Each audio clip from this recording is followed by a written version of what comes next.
Hi friends, ನಮಸ್ಕಾರ ಎಲ್ಲರಿಗೂ. ಇವತ್ತು ನಾನು ಅಕ್ಕಿ ಮತ್ತು ಬಸಳೆ ಉಪಯೋಗಿಸಿ ಒಂದು ಸೂಪರ್ ಆಗಿರುವಂತಹ ಆರೋಗ್ಯಕರವಾದಂತಹ ಒಂದು ರೆಸಿಪಿ ಮಾಡ್ತಾ ಇದ್ದೀನಿ. ಬನ್ನಿ ನೋಡೋಣ ಏನು ಅಂತ. ಆಮೇಲೆ ಫಸ್ಟ್ ಟೈಮ್ ಚಾನಲ್ ನೋಡ್ತಿದ್ದೆ, ದಯವಿಟ್ಟು ಒಂದ್ಸಲ ಚಾನಲ್ ಸಬ್ಸ್ಕ್ರೈಬ್ ಮಾಡಿ, ಅದರ ಪಕ್ಕದಲ್ಲಿರೋ ಬೆಲ್ ಐಕನ್ ಪ್ರೆಸ್ ಮಾಡಿ, ಅದ್ರಲ್ಲಿ ಬರೋ ಆಲ್ ಆಪ್ಷನ್ಗೂ ಕ್ಲಿಕ್ ಮಾಡಿ. ಹಾಗಿದ್ರೆ ಮಾತ್ರ ನಾನು ಹಾಕುವ ಹೊಸ ಹೊಸ ವಿಡಿಯೋಸ್ಗಳ ನೋಟಿಫಿಕೇಶನ್ ನಿಮಗೆ ಸಿಗುತ್ತೆ. ಅದಕ್ಕೋಸ್ಕರ ನಾನಿಲ್ಲಿ ಅರ್ಧ ಕಪ್ ದೋಸೆ ಅಕ್ಕಿ ತಗೊಂಡಿದ್ದೀನಿ.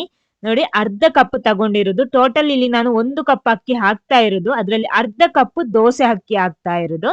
ಈ ದೋಸೆ ಅಕ್ಕಿನ ಚೆನ್ನಾಗಿ ತೊಳೆದು ನೆನೆಸಿಡ್ಬೇಕು.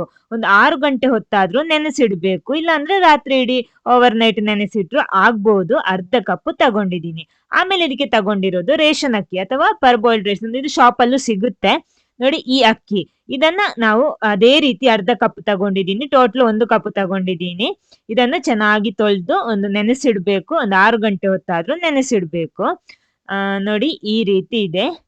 ಓಕೆ, ನೋಡಿ, ಇದನ್ನ ನೆನೆಸಿಟ್ಟು ತಂದಿದ್ದೀನಿ. 6 ಗಂಟೆ ಹೊತ್ತು ನೆನೆಸಿಟ್ಟಿದ್ದೆ. ನೋಡಿ, ಈ ರೀತಿ ಇದೆ. ಚೆನ್ನಾಗಿ ವಾಶ್ ಮಾಡಿ ತೆಗೆದಿಟ್ಟಿದ್ದೀನಿ. ನೀವು ರೇಷನ್ ಅಕ್ಕಿ ಇಲ್ಲ ದೋಸೆ ಅಕ್ಕಿ ಮಾತ್ರ ಬಳಸ್ತಿದ್ರೆ ನೀವು ಇಲ್ಲಿ 1 ಕಪ್ ದೋಸೆ ಅಕ್ಕಿಗೆ ಅರ್ಧ ಕಪ್ ಅನ್ನ, ಬೇಯಿಸಿಟ್ಟ ಅನ್ನ ಹಾಕೊಳ್ಳಿ.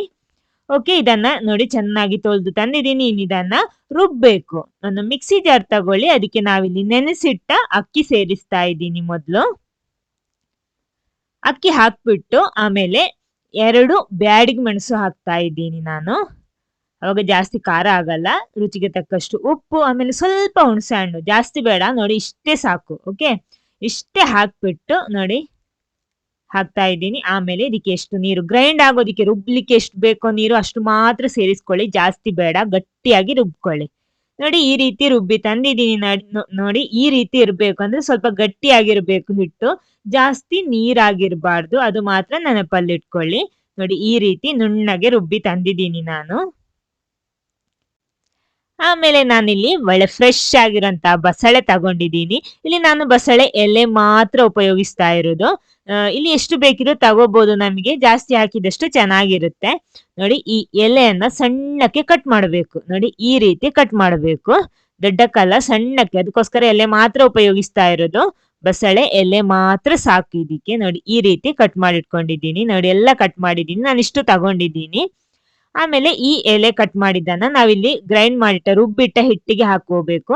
ಅಂದ್ರೆ ನಾನಿಲ್ಲಿ ಬಸಳೆ ತಗೊಂಡಿರೋದು ಈ ಹಿಟ್ಟಿಗೆ ಎಷ್ಟು ಬೇಕೋ ಅಷ್ಟು ತಗೋಬೇಕು. ಅಂದ್ರೆ ಹಿಟ್ಟಲ್ಲಿ ಮಿಕ್ಸ್ ಆಗುವಾಗ 2 ಕರೆಕ್ಟ್ ಆಗಿ ಮಿಕ್ಸ್ ಆಗಿ ಕರೆಕ್ಟ್ ಸಿಗ್ಬೇಕು. ಆ ರೀತಿ ತಗೊಳ್ಳಿ. ಅಂದ್ರೆ ಒಮ್ಮೆಲೆ ಹಾಕೋಬಿಡಿ, ಸ್ವಲ್ಪ ಸ್ವಲ್ಪ ಹಾಕ್ಬಿಟ್ಟು ಈ ರೀತಿ ಮಿಕ್ಸ್ ಮಾಡಿದ್ರೆ ನಿಮ್ಗೆ ಗೊತ್ತಾಗುತ್ತೆ. ನೋಡಿ, ಅದಕ್ಕೆ ಹೇಳಿರೋದು ನಾನು ಹಿಟ್ಟು ಸ್ವಲ್ಪ ದಪ್ಪಗೆನೆ ಇರ್ಬೇಕು ಅಂತ. ನೋಡಿ, ಈ ರೀತಿ ಮಿಕ್ಸ್ ಆಗ್ಬೇಕು. ಹಿಟ್ಟಿನ ಜೊತೆ ಬಸಳೆ ಎಲೆ ಫುಲ್ ಆಗಿ ಮಿಕ್ಸ್ ಆಗ್ಬೇಕು. ಹಿಟ್ಟು ಜಾಸ್ತಿ ಆಗ್ಬಾರ್ದು, ಅದೇ ರೀತಿ ಬಸಳೆನೂ ಜಾಸ್ತಿ ಆಗ್ಬಾರ್ದು. ಕರೆಕ್ಟ್ ಒಂದೇ ರೀತಿ ಇರ್ಬೇಕು. ನೋಡಿ, ಈ ರೀತಿ ಇರ್ಬೇಕು. ನೋಡಿ, ಕರೆಕ್ಟ್ ಮಿಕ್ಸ್ ಆಗಿದೆ ಇದು. ನೆಕ್ಸ್ಟ್ ಒಂದು ಬಾಳೆ ಎಲೆ ತಗೊಳ್ಳಿ. ಬಾಳೆ ಎಲೆ ತಗೊಳ್ಳುವಾಗ ಚೆನ್ನಾಗಿ ಬಿಸಿ ಬಾಡಿಸ್ಕೊಳ್ಳಿ. ಅದರಲ್ಲಿ ನಾವಿಲ್ಲಿ ಮಾಡಿಟ್ಟ ಬಸಳೆಯ ಮಿಕ್ಸ್ ಹಾಕ್ತಾ ಇದ್ದೀನಿ. ನೋಡಿ, ಇದಕ್ಕೆ ಹೇಳಿರೋದು ನಾನು ಜಾಸ್ತಿ ಹಿಟ್ಟು ನೀರಾಗಬಾರ್ದು ಅಂತ. ನೀರಾದ್ರೆ ನಮ್ಗೆ ಈ ರೀತಿ ಬಾಳೆ ಎಲೆಯಲ್ಲಿ ಮಡಚಿಡೋದಿಕ್ಕೆ ಕಷ್ಟ ಆಗುತ್ತೆ. ಅದಕ್ಕೋಸ್ಕರ ನೋಡಿ, ಈ ರೀತಿ ಇದನ್ನ ಚೆನ್ನಾಗಿ ಕರೆಕ್ಟ್ ಆಗಿ ಟೈಟ್ ಆಗಿ ಈ ರೀತಿ ಫೋಲ್ಡ್ ಮಾಡ್ಕೊಳ್ಳಿ. ನೋಡಿ, ಈ ರೀತಿ. ಓಕೆ, ಇನ್ನೊಂದು ನಾನು ರೆಡಿ ಮಾಡಿ ತರ್ತೀನಿ. ನೋಡಿ, ಈ ರೀತಿ ಪ್ಯಾಕ್ ಮಾಡೋಣ. ನೋಡಿ, ಇಲ್ಲಿ 2 ರೆಡಿ ಮಾಡಿ ಇಟ್ಟಿದ್ದೀನಿ.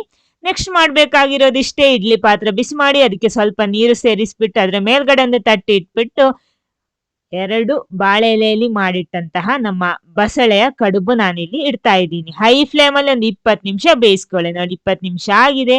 ಚೆನ್ನಾಗಿ ಬೆಂದಿದೆ. ನೆಕ್ಸ್ಟ್ ಇದನ್ನ ನೋಡಿ ಓಪನ್ ಮಾಡ್ತಾ ಇದ್ದೀನಿ. ನಮ್ಮ ಬಸಳೆ ಕಡುಬು ಹೇಗಿದೆ ಅಂತ ನೋಡೋಣ. ನೋಡಿ, ಈ ರೀತಿ ಇದೆ ನಮ್ದು ಬಸಳೆ ಕಡುಬು.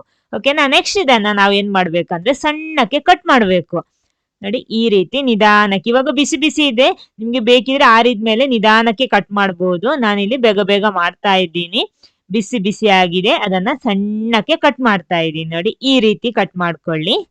ಸಣ್ಣಕ್ಕೆ ಕಟ್ ಮಾಡಿದ್ರೆ ಚೆನ್ನಾಗಿರುತ್ತೆ ಇದು ತಿನ್ನೋದಿಕ್ಕೆ. ನೋಡಿ, ಈ ರೀತಿ ಕಟ್ ಮಾಡಿಟ್ಕೊಡ್ತಾ ಇದ್ದೀನಿ.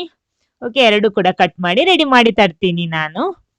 ಆಮೇಲೆ ನಾವು ಒಂದು ಸಣ್ಣ ಪ್ಯಾನ್ ನಾನಿಲ್ಲಿ ಬಿಸಿ ಮಾಡ್ತಾ ಇದ್ದೀನಿ. ಅದಕ್ಕೆ 1/4 ಟೀ ಸ್ಪೂನ್ ಅಷ್ಟು ಮೆಂತೆ ಹಾಕ್ಬಿಟ್ಟು ರೋಸ್ಟ್ ಮಾಡ್ತಾ ಇದ್ದೀನಿ. ನೋಡಿ, ಇದು ರೆಡಿ ಆಗಿದೆ. ಇದನ್ನ ಬೇರೆ ಪಾತ್ರೆಗೆ ಹಾಕ್ತೀನಿ. ಅದೇ ಪ್ಯಾನಿಗೆ ನಾನಿಲ್ಲಿ ಕೊತ್ತಂಬರಿ ಬೀಜ ಹಾಕ್ತಾ ಇದ್ದೀನಿ. 3 ಟೀ ಸ್ಪೂನ್ ಸಾಕು. ಇದನ್ನ ಚೆನ್ನಾಗಿ ರೋಸ್ಟ್ ಮಾಡ್ಕೊಳ್ಳಿ. ಎಲ್ಲ ಡ್ರೈ ರೋಸ್ಟ್, ಆಯಿಲ್ ಬೇಡ. ನೋಡಿ ಇದು ರೆಡಿ ಆಗಿದೆ. ಇದನ್ನೊಂದು ಪ್ಲೇಟಿಗೆ ಹಾಕ್ತಾ ಇದ್ದೀನಿ. ಪುನಃ ಅದೇ ಪ್ಯಾನ್ ಅಲ್ಲಿ ಒಂದು 3/4 ಟೀ ಸ್ಪೂನ್ ನಷ್ಟು ಸಾಸಿವೆ ಸಿಡಿಸ್ತಾ ಇದ್ದೀನಿ. ನೋಡಿ ಅದು ಸಿಡಿಬೇಕು, ಹಾಗಿದ್ರೆ ಮಾತ್ರ ರೋಸ್ಟ್ ಆಗಿದೆ ಅಂತ ಅರ್ಥ. ಚೆನ್ನಾಗಿ ಸಿಡ್ದಿದೆ, ಇದನ್ನ ಹಾಕ್ತಾ ಇದ್ದೀನಿ ಬೇರೆ ಪಾತ್ರೆಗೆ. ಆಮೇಲೆ ಅದೇ ಪ್ಯಾನ್ಗೆ ಅದೇ ಪ್ಯಾನ್ ಅಲ್ಲಿ ನಾನು ಅಕ್ಕಿ ಅಂದ್ರೆ ನಮ್ಮ ಕುಚ್ಚಲ ಅಕ್ಕಿ ಹಾಕ್ತಾ ಇದ್ದೀನಿ. ರೆಡ್ ರೈಸ್ ರೋಸ್ಟ್ ಮಾಡ್ತಾ ಇದ್ದೀನಿ. ಓಕೆ, ಇದು ರೆಡಿ ಆಗಿದೆ. ಇದನ್ನ ಅದೇ ಪಾತ್ರೆಗೆ ಟ್ರಾನ್ಸ್ಫರ್ ಮಾಡ್ತಾ ಇದ್ದೀನಿ. ನೋಡಿ ರೆಡಿ ಆಗಿದೆ. ನೆಕ್ಸ್ಟ್ ನಾನೊಂದು 1/4 ಟೀ ಸ್ಪೂನ್ ನಷ್ಟು ಜೀರಿಗೆಯನ್ನು ರೋಸ್ಟ್ ಮಾಡ್ತಾ ಇದ್ದೀನಿ. ಓಕೆ, ಎಲ್ಲ ರೆಡಿ ಆಗಿದೆ. ನೆಕ್ಸ್ಟ್ ಒಂದು ಮಿಕ್ಸಿ ಜಾರ್ ತಗೊಳ್ಳಿ. ಪುನಃ ಒಂದು ಕಪ್ ತೆಂಗಿನ ತುರಿ ಹಾಕ್ತಾ ಇದ್ದೀನಿ. ಅದಕ್ಕೆ 4 ಎಸಳು ಬೆಳ್ಳುಳ್ಳಿ, ಆಮೇಲೆ ಅರ್ಧ ಟೀ ಸ್ಪೂನ್ ನಷ್ಟು ಅರಿಶಿನ ಹುಡಿ, ಸ್ವಲ್ಪ ಹುಣಸೆ ಹಣ್ಣು, ಅವಾಗ್ಲೂ ಸ್ವಲ್ಪ ಕಡುಬಿಗೆ ಹಾಕೊಂಡಿದೀವಿ, ಇದು ಮಸಾಲೆಗೆ. ಆಮೇಲೆ ಒಂದು 5ರಿಂದ 6 ಬ್ಯಾಡಿಗೆ ಮೆಣಸು ಹಾಕ್ತಾ ಇದ್ದೀನಿ. ಆಮೇಲೆ ನಾವು ಡ್ರೈ ರೋಸ್ಟ್ ಮಾಡಿಟ್ಟಿದ್ದ ಎಲ್ಲಾ ಇಂಗ್ರೀಡಿಯೆಂಟ್ಸ್ ಇದಕ್ಕೆ ಹಾಕ್ತಾ ಇದ್ದೀನಿ. ಎಲ್ಲಾ ಪದಾರ್ಥಗಳನ್ನ ಇದಕ್ಕೆ ಹಾಕ್ತಾ ಇದ್ದೀನಿ. ಆಮೇಲೆ ನೀರೆಷ್ಟು ಬೇಕು ಅಷ್ಟು ಹಾಕ್ಬಿಟ್ಟು ಇದನ್ನ ನುಣ್ಣಗೆ ರುಬ್ಕೊಳ್ಳಿ.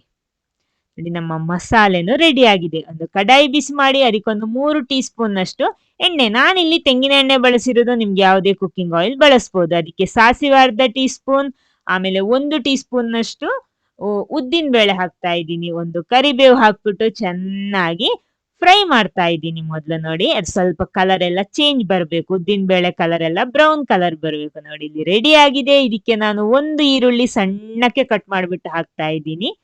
ಈರುಳ್ಳಿ ಗೊತ್ತು ನಿಮಗೆ, ಚೆನ್ನಾಗಿ ಫ್ರೈ ಆಗ್ಬೇಕು ಅಂದ್ರೆ ಬ್ರೌನ್ ಕಲರ್ ಬರೋದಕ್ಕೋಸ್ಕರ ಸ್ವಲ್ಪ ಉಪ್ಪು ಹಾಕ್ಬಿಟ್ಟು ಮಿಕ್ಸ್ ಮಾಡ್ತಿದ್ದೀನಿ. ನೋಡಿ ಇಲ್ಲಿ ರೆಡಿ ಆಗಿದೆ. ನೆಕ್ಸ್ಟ್ ಇದಕ್ಕೆ ನಾವಿಲ್ಲಿ ರುಬ್ಬಿಟ್ಟ ಮಸಾಲ ಹಾಕ್ತಾ ಇದ್ದೀನಿ. ನೋಡಿ ಇವಾಗ ಗಟ್ಟಿ ಇದೆ, ಇದಕ್ಕೆ ಸ್ವಲ್ಪ ನೀರು ಸೇರಿಸಬಹುದು, ಅಂದ್ರೆ ಸ್ವಲ್ಪ ನೀರಾಗಿದ್ರೇನೆ ಚೆನ್ನಾಗಿರುತ್ತೆ. ನೋಡಿ ಹಾಕ್ಬಿಟ್ಟು ಇದಕ್ಕೆ ಎಷ್ಟು ನೀರು ಬೇಕೋ ಅಷ್ಟು ಸೇರಿಸ್ಕೊಳ್ಳಿ. ಸೇರಿಸ್ಬಿಟ್ಟು ಇದನ್ನೊಂದ್ಸಲ ಚೆನ್ನಾಗಿ ಮಿಕ್ಸ್ ಮಾಡಿ ಚೆನ್ನಾಗಿ ಕುದಿಬೇಕು. ನೋಡಿ ಇವಾಗ ಇಷ್ಟು ದಪ್ಪ ಇದೆ. ನೋಡಿ ಅದಕ್ಕೆ ರುಚಿಗೆ ತಕ್ಕಷ್ಟು ಉಪ್ಪು ಹಾಕ್ಬಿಟ್ಟು ಇದನ್ನ ಚೆನ್ನಾಗಿ ಕುದಿಸ್ಕೊಳ್ಳಿ. ನೋಡಿ ಈ ರೀತಿ ಇದೆಷ್ಟು ದಪ್ಪ ಇದೆ. ಓಕೆ, ನೆಕ್ಸ್ಟ್ ಇದು ಚೆನ್ನಾಗಿ ಕುದೀತಾ ಇದೆ. ನೋಡಿ ಇವಾಗ ನಮ್ಮ ಮಸಾಲೆ ಇವಾಗ ಚೆನ್ನಾಗಿ ಕುದೀತಾ ಇದೆ. ಅದಕ್ಕೆ ನಾವಿಲ್ಲಿ ಕಟ್ ಮಾಡಿಟ್ಟ ಬಸಳೆಯ ಕಡುಬು ಇದೆಯಲ್ಲ ಅದನ್ನ ಹಾಕೊಳ್ಳಿ. ಹಾಕ್ಬಿಟ್ಟು ಇದನ್ನ ಚೆನ್ನಾಗಿ ಮಿಕ್ಸ್ ಮಾಡ್ಕೊಳ್ಳಿ. ಇವಾಗ ನಿಮ್ಗೆ ಗೊತ್ತಾಗಿರ್ಬೋದು ನಾನೇನ್ ಮಾಡ್ತಾ ಇರ್ತೀನಿ ಅಂತ. ಬಸಳೆಯ ಪತ್ರೊಡೆ ಮಾಡ್ತಾ ಇರೋದು. ನೋಡಿ ಈ ರೀತಿ, ನೋಡಿ ಈ ರೀತಿ ಇರುತ್ತೆ. ನೀವು ಇದುವರೆಗೆ ಬಸಳೆ ಪತ್ರೊಡೆ ಟ್ರೈ ಮಾಡಿಲ್ಲ ಅಂದ್ರೆ ಖಂಡಿತ ಒಂದ್ಸಲ ಟ್ರೈ ಮಾಡಿ. ನೋಡಿ ನಾನು ಇದನ್ನ 10 ನಿಮಿಷ ಮೀಡಿಯಂ ಫ್ಲೇಮ್ ಅಲ್ಲಿ ಇಟ್ಟು ಮುಚ್ಚಿ ಬೇಯಿಸಿಟ್ಟಿದ್ದೀನಿ. ಯಾಕಂದ್ರೆ ಆ ಮಸಾಲೆ ಎಲ್ಲ ಚೆನ್ನಾಗಿ ಎಳ್ಕೊಳ್ಳೋದಿಕ್ಕೆ. ಇವಾಗ ಫ್ಲೇಮ್ ಆಫ್ ಮಾಡಿದ್ದೀನಿ.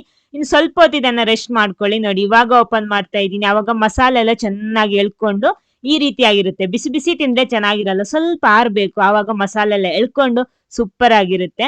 ಅಂದ್ರೆ ನಾನಿಲ್ಲಿ ಕೆಸುವಿನ ಎಲೆ ಪತ್ರೊಡೆ ಹೇಗೆ ಮಾಡೋದಂತ ಹೇಳಿಕೊಟ್ಟಿದ್ದೀನಿ ನಿಮಗೆ. ಇವತ್ತು ನಾನು ನಿಮಗೆ ಬಸಳೆಯ ಪತ್ರೊಡೆ ಹೇಗೆ ಮಾಡಿರೋದು ಅಂತ ಹೇಳಿರೋದು. ಸೂಪರ್ ಆಗಿರುತ್ತೆ, ಟೇಸ್ಟಿ ಆಗಿರುತ್ತೆ, ಹೆಲ್ದಿ ಕೂಡ. ಖಂಡಿತ ಮಿಸ್ ಮಾಡಬೇಡಿ, ಒಂದ್ಸಲ ಆದ್ರೂ ಟ್ರೈ ಮಾಡಿ, ಟೇಸ್ಟ್ ಮಾಡಿ. ಓಕೆ, ವಿಡಿಯೋ ನಿಮ್ಗೆ ಇಷ್ಟ ಆದ್ರೆ ಖಂಡಿತ ಲೈಕ್ ಮಾಡಿ. Okay, thank you.